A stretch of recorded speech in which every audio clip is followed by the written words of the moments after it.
This is Amy Chan from CakeDecoratingSchool.com, and if you like cake decorating, you're in the right place. Welcome to our flower series. In this video, we'll be piping Buttercream Bleeding Hearts. It's broken down into steps so you can skip ahead, rewind, and rewatch as desired. We're going to make 2 colors for this flower, plus we're going to use a little additional white buttercream. We don't need a lot for that, just a little bit. And we're going to start out by making some green, and you can see I've got some American style buttercream in my bowl. You can use this, or anything like Swiss or Italian meringue would work as well. And we're going to use the following liquid gel colors to color our buttercream: violet, neon bright pink, red, royal blue, and finally some lemon yellow. And to start with, we're making a green. We are just going to add just a touch of purple, just to kind of mellow things out and mute it just a little bit.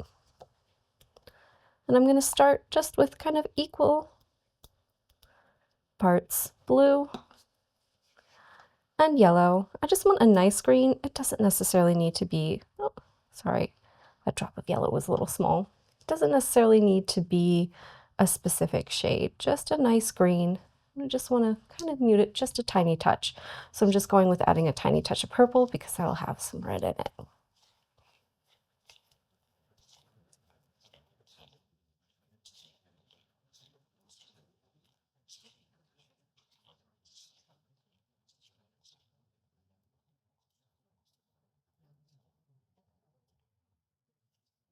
And I like the intensity that we've got going on. I just want to take it down just a little bit further, because we've got a nice saturated color. I just want it to be a tiny touch muted. So just a little more purple and we should be good. And we should have a nice solid green to make our stems and leaves.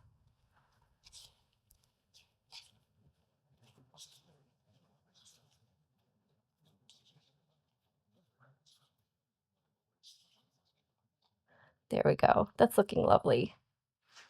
Next, we're going to make a little bit of our pinkish red color. And we're just going to start very similar fashion. I'm going to go with a drop of my pink and a drop of my red. And I just want to make it a nice cool color as well. So I'm just going to add a nice little, just speck or two of that purple. We'll just give it a mix, see where we land and if we like it, because we're making beautiful bleeding hearts. So we want a nice high drama color.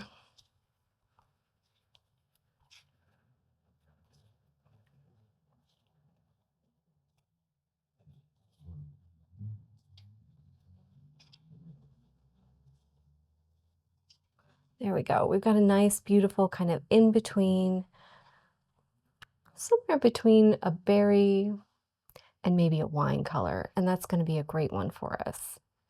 We're going to use 3 bags for this flower, all with couplers, because we're going to be changing tips. The first is our green, which we will be using with a number 5, 104, and a number 2. Next is our beautiful berry red. We'll be using this with a 102, a number 5, and a number 2. Finally, our white we'll be using with a number 5, as well as a number 2. We're going to review our techniques now for our bleeding heart. First, we're going to do our lines, and we're going to make ones with little tapered ends. And we're doing a little 45 and glide, so you can do this either on the top of your cake or the side. We're going to use our number 5 and our number 2, and we basically want to touch, squeeze, and just barely lift up, so we're still kind of grazing the surface. And when you want to end it, you're going to taper off your pressure, make contact, and drag lightly on that surface again. And we'll be doing this with both our number 5 for our big stems and a number 2 for those little offshoots. We'll be making a variety of different kind of little teardrop shapes with our round tips. We'll be using a number 5 and a number 2 for these, and it'll be more so the color and the exact way we pull them that's going to make the difference. The first will be to form a heart, so you want to think about building up and pulling so that the ends meet together. And if you can get kind of a slight curve in the middle, it's a little bit of a bonus point. So think about touching, building up, and then pulling towards a curve. And do the same thing in the opposite direction. And then you get a nice little heart shape there.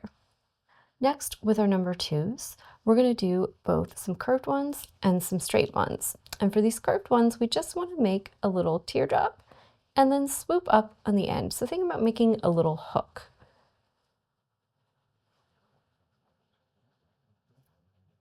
And our bag for all of these hearts stays at 45 degrees, and the back of the bag just kind of trails ahead of us and goes in the direction that we're pulling. So we want to start out one direction with this and then move.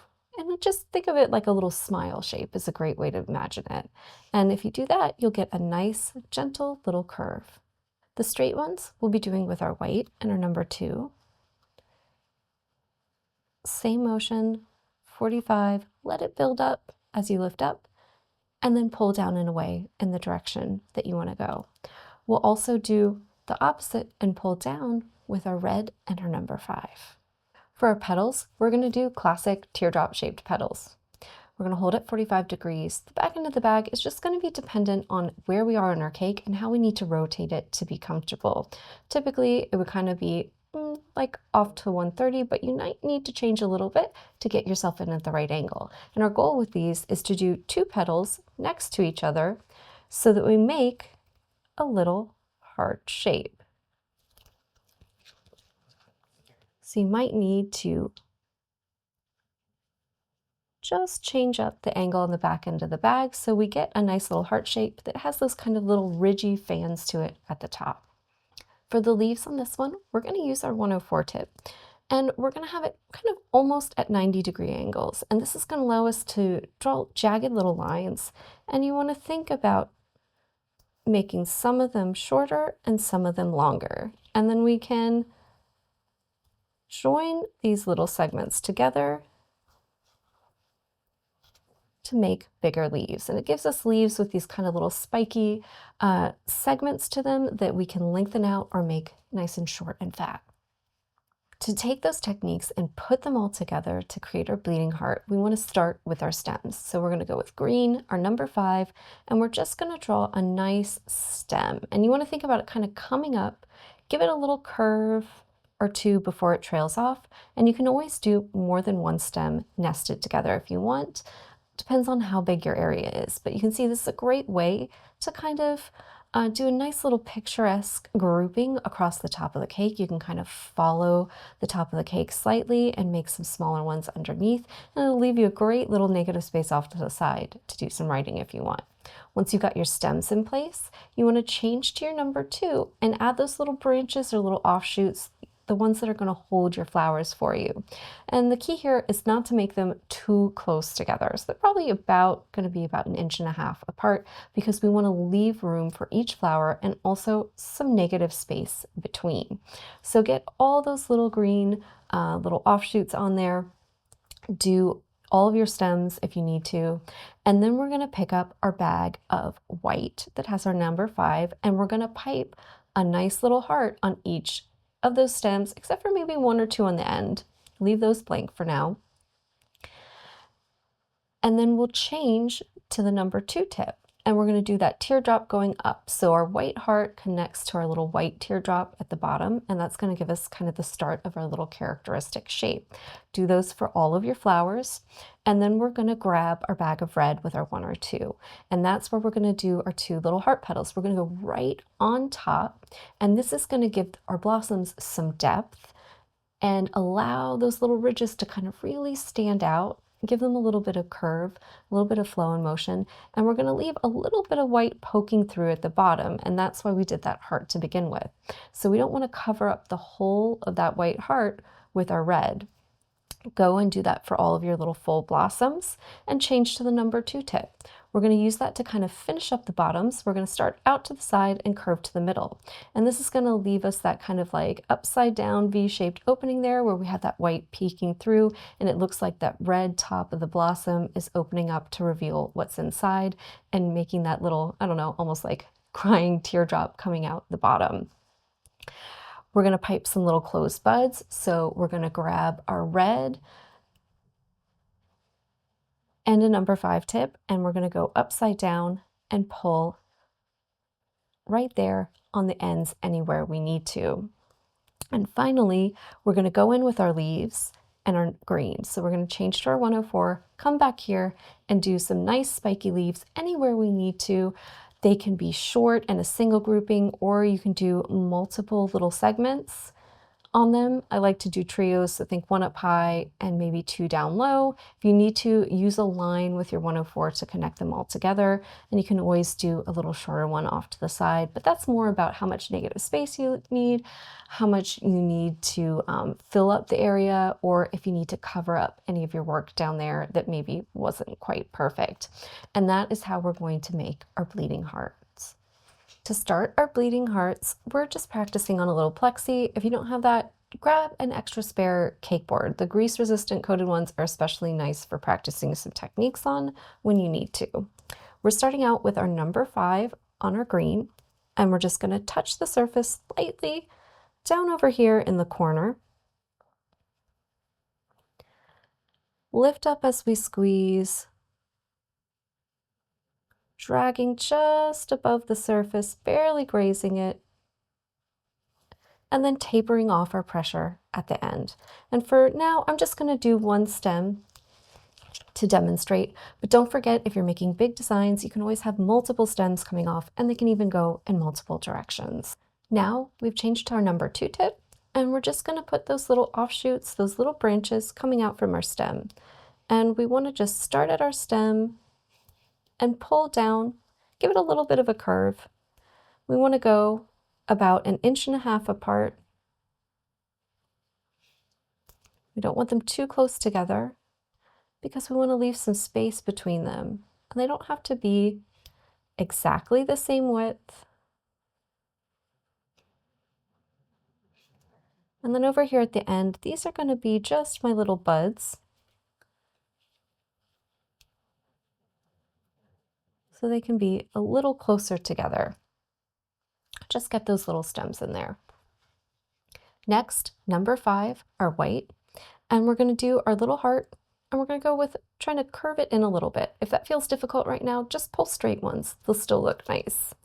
So I'm just going to start out to the left first, build up, pull down and towards the center, and the same towards the right.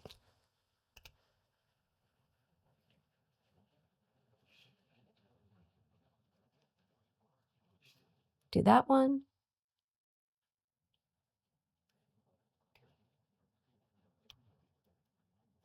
And there we go. I've changed to my number 2 tip, and I'm going to do my teardrop underneath my heart with my white. So I'm just going to start a little bit below the point down there, build up that little teardrop, and then pull up to meet it.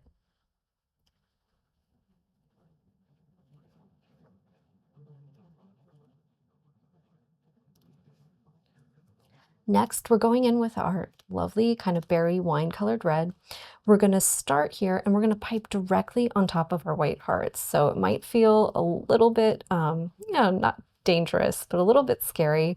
And we don't want to be down exactly at the bottom point where it meets that little teardrop below. We want to be a little bit up for it because we want to leave some of that white peeking out. And that's going to help give our little bleeding hearts their kind of characteristic look. And we're going to do one petal one direction and the other direction. So make sure you kind of change your orientation so that's easy for you. If you're working on a cake, you can always turn and rotate your cake.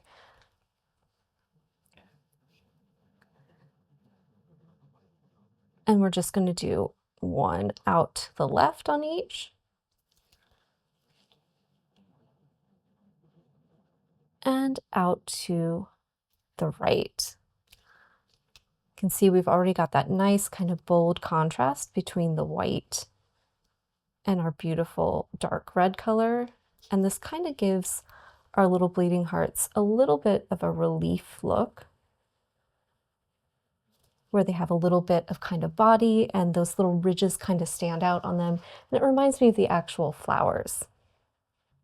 We've changed to our number 2 for our red, and we're going to do those little curved hook-shaped ones. So think we're going to start on the surface, squeeze, and then curve up and kind of meet up with the bottom of our petal, and we're going to do that on each side. So we'll just come in here, get that little buildup, and pop in on each side. And don't worry too much if you knock into your petal, you can always fix it. That's not really a big deal. And ideally what we want to do here is give ourselves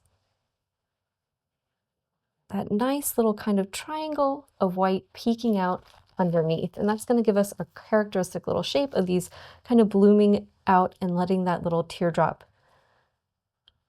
pop down.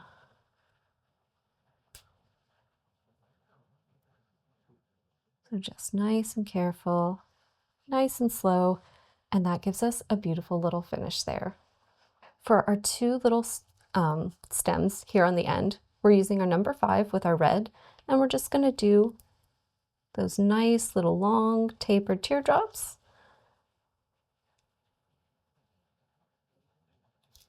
to make beautiful little buds. And finally, we're going to finish it off with some leaves. So these can just be organic, whatever you can kind of fit in your space. And today I'm using the limits of my little piece of plexi. We're kind of almost at 90, so we get straight little kind of jagged lines when we pull out and back. Gorgeous. And then I'll do maybe a bigger one off here to the side. So I'm going to start out just a little bit.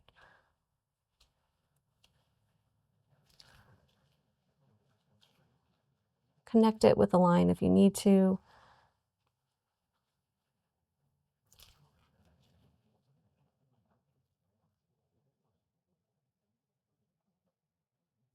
And just twist that bag any way you need to. And it gives us a nice kind of jagged look to those little leaves, soft, kind of organic. It also, if you pull your bag up, twist it around, it gives it almost a little bit of texture and a little bit of relief effect as well. That's all for this lesson on bleeding hearts. You can see with just a few bags and a couple of tips, you can create a beautiful design that even has a little bit of depth to it and some great texture. It comes in obviously classic combos like this red and white, but there's also white and a huge range of pinks and reds available in bleeding hearts to give you a lot of variety if you want to go and have some fun piping these. If you enjoyed this lesson, we recommend checking out some of our other flat pipe lessons like our lavender, or if you're looking for some work on that flower nail, maybe try checking out our basic rose video. If you enjoyed this video and you'd like more about the cake decorating materials and equipment we use, or just some inspirational videos about cake decorating itself, you can follow us on Insta or YouTube at Cake Decorating School. If you'd like to know more about yearly membership and what it entails, you can go to www.cakedecoratingschool.com for more information. And if you're interested in these products, you can check the links in the description.